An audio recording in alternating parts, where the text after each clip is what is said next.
10 ditët e para të muajit të Dhul-Hijhes krahasohen me vlerën e 10 netëve të muajit të Ramazanit. Muhamedi a.s. ka thënë, veprat më të mira dhe më madhështore dhe më të dashura te Allahu janë në këto 10 ditët e Dhul-Hijhes.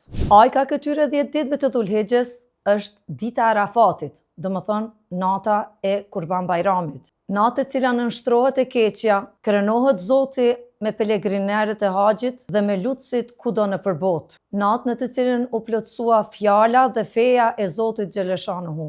Ditën e Arafatit zbriti ajeti kuranor i fundit ku Allahu thot: "Sot përsosa për ju fen tuaj, plotësova dhuntin time ndaj jush dhe për ju zgjodha Islamin fe." Kush agjeron këtë ditë, fiton mundësinë që t'i falen mëkatet e vitit të kaluar dhe vitit që vjen pas.